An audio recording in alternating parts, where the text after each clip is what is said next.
Hi viewers, welcome to our channel. So YCP party నుండి కాపు నేతలంతా కూడా ఒక్కొక్కరుగా దూరం అవబోతున్నారు అన్న వార్తలు కూడా ప్రచారం అవుతున్నాయి. మరి ఎలక్షన్స్ టైం నాటికి ఒక కాపు నేత అన్న వైసీపీతో ఉంటారా ఉండరా? సో ఈ అంశం మీద డిస్కస్ చేయడానికి ప్రజెంట్ మనతో పాటు సీనియర్ జర్నలిస్ట్ జయదేవ్ గారు ఉన్నారు. వారితో ఒకసారి డిస్కస్ చేద్దాం. సార్ నమస్కారం. సార్ నమస్తే అండి. సార్, వైసీపీకి కాపు నేతలంతా కూడా దూరం అవబోతున్నారు, దూరం ఇప్పుడు కూడా అవుతున్నారు అన్న వార్తలు అయితే బలంగా వినిపిస్తున్నాయి. మరి ఎలక్షన్స్ టైం నాటికి అసలు కాపు ఓట్లను పొందగలుగుతారా వైసీపీ? మరి దీనిపైన మీ ఒపీనియన్స్? వైసీపీకి ఒక్క కాపు సామాజిక వర్గమే కాదండి, ఆల్మోస్ట్ ఆల్ మేజర్ సామాజిక వర్గాలన్నీ కూడా ఇప్పుడు వైసీపీ మామూలుగా మంత్రుల లిస్టు తీసుకున్నా, ఎమ్మెల్యే లిస్టు తీసుకున్నా, లేదా నామినేటెడ్ పోస్ట్ లిస్టు తీసుకున్నా, లేదా గవర్నమెంట్ అఫీషియల్స్ సంబంధించిన పోస్టులు తీసుకున్నా, అన్నీ కూడా ఇంక్లూడింగ్ ఐఏఎస్ ఐపీఎస్లు కూడా వెనక రెడ్డి సామాజిక వర్గం వాళ్ళు ఎక్కువగా ఉన్నారని మనం గతంలో చాలాసార్లు సోషల్ మీడియాలో బాగా వైరల్ అయింది. అంటే ఏ శాఖ తీసుకున్నా ఆ శాఖకు సంబంధించిన సెక్రటరీ ఎవరైతే ఉన్నారో ఐఏఎస్ ఆఫీసర్ అది కూడా రెడ్డి, అందరూ రెడ్డి ఎక్కువగా, అంటే 95% రెడ్డి సామాజిక వర్గం ఉన్నారు. బట్ అదే రెడ్డి సామాజిక వర్గం నుంచి కూడా బయటకు వచ్చేసే పరిస్థితి ఉంది ఈరోజు. పర్టికులర్గా నెల్లూరు జిల్లాలో చూస్తే రాయలసీమ కానీ చాలా వరకు రెడ్డి కూడా బయటకు వచ్చేస్తున్నారు కదా. అవును, మీరు అన్నట్టు కాపు సామాజిక వర్గం ఎందుకు అని అంటే, చంద్రబాబు నాయుడు గారి హయాంలో ఏదైతే మన ముద్రగడ పద్మనాభం గారు భారీ స్థాయిలో ఉద్యమం నడిపించి ఒక రైలు రాకోలు చేసి తగలబెట్టి ఎంత చేశారు, అటువంటి ముద్రగడ పద్మనాభం గారు వైసీపీలోకి వెళ్ళబోతున్నారు. కేవలం జనసేన అని ఆ సామాజిక వర్గం చెందిన వ్యక్తే కాబట్టి జనసేనానికి సామాజిక వర్గం చెందించిన దాన్ని చెక్ పెట్టే ఉద్దేశంతో ముద్రగడ గారికి కూడా వైసీపీలో సీట్ ఇచ్చే అవకాశం ఉందని వార్తలు వచ్చాయి. ఆ తర్వాత కాదు అతనికి ఏదో మంచి పోస్ట్ ఇవ్వబోతున్నారు, వాళ్ళ అబ్బాయికి ఇస్తున్నారు అన్నట్టుగా వార్త. మొత్తం అది ఇస్తున్నారు, ఇది ఇస్తున్నారు, ఆయనకి లోక్సభ ఇస్తున్నారు, అసెంబ్లీ ఇస్తున్నారు, లేదంటే రాజ్యసభ ఇస్తారు, వాళ్ళ అబ్బాయికే అసెంబ్లీ ఇస్తున్నారు. ఇవన్నీ వెరసి ఇప్పుడు ఏంటంటే ఎవరికి ఇవ్వట్లేదు, మొండి చేయి చూపించబోతున్నారని కూడా వార్తలు వస్తాయి. ఈయన మరల వెనక్కి అయితే పవన్ కళ్యాణ్ గారిని కానీ లేదా లోకేష్ గారి ద్వారా కలిసి మరలా టీడీపీలోకి వచ్చే అవకాశం కూడా మంతనాలు జరుపుతున్నట్టు కూడా వార్తలు వచ్చాయి. అంటే ఇందులో ఎంత వాస్తవమో తెలియదు కానీ కొంత వాస్తవం ఉంది అనుకుంటున్నాను. ఎందుకంటే ముద్రగడ పద్మనాభం గారు వైసీపీలోకి వెళ్తారు అనే వార్తలు వచ్చినప్పుడు దాన్ని ఆయన ఎక్కడ వెళ్ళట్లేదు. సో వాస్తవం అనమాట. మళ్ళీ బయటకు వచ్చేసారు, లేదు ఆయన ఉండట్లేదు, టీడీపీ కానీ జనసేనకి కానీ వెళ్తారన్నప్పుడు ఇప్పుడు ఖండించట్లేదు, అంటే వైసీపీలోకి వెళ్ళట్లేదు అనమాట. అంతే కదా. వెళ్తున్నారనే విషయంలో కూడా ఎక్కడ ఖండించలేదంటే వెళ్తున్నారని, బయటకు వచ్చేసారనే విషయం కూడా బయటకు ట్రోల్ అవుతున్నా కూడా ఎక్కడ ఆయన స్టేట్మెంట్ కానీ ఏమి ఇవ్వలేదు. మేబీ 4 ఖర్చుకుని అలా ఉండిపోయారేమో అవకాశం ఇవ్వకపోవడం వల్ల. ఇది ఒక్కటే కాదు, ఇంకో పెద్ద మేజర్ పాయింట్ ఏంటంటే కృష్ణా జిల్లా రాజకీయాలకు సంబంధించి వంగవీటి రాధా గారు అదే సామాజిక వర్గం చెందిన నేత, అదే రంగా గారు అబ్బాయి.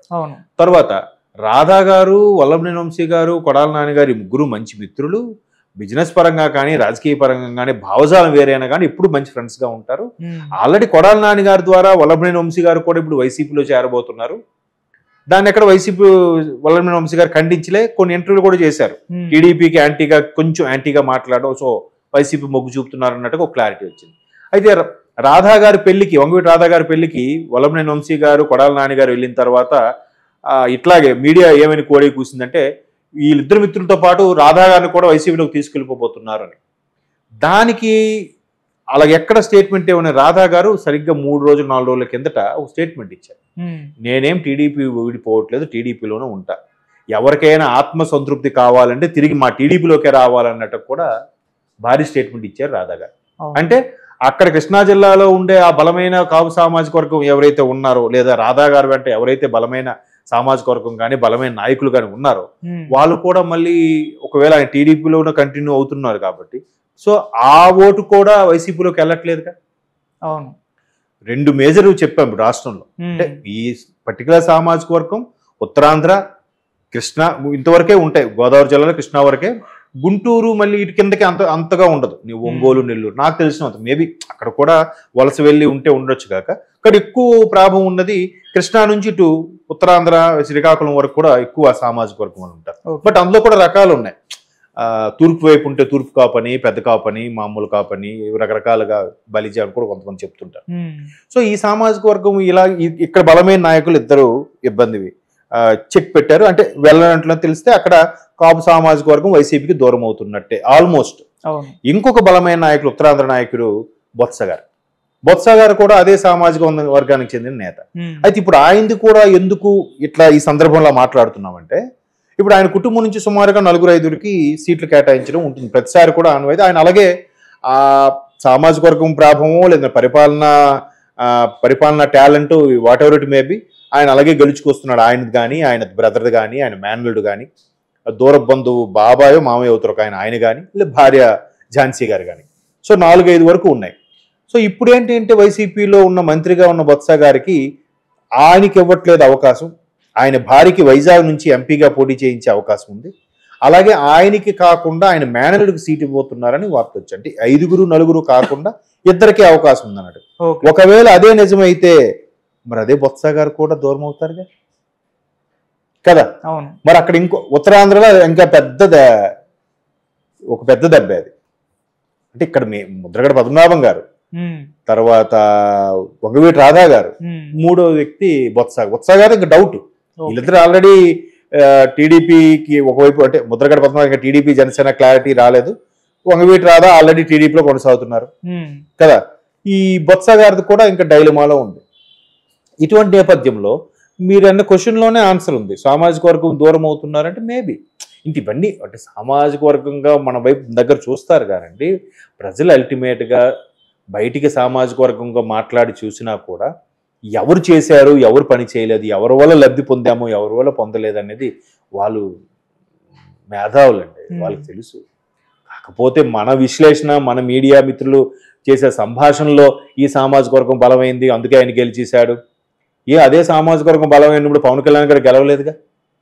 అదే గాజువాక భీమవరం లాంటి ఏరియాల్లో రాజులు కానీ కాపు సామాజిక వర్గం బలంగా ఉన్న ఏరియా అది.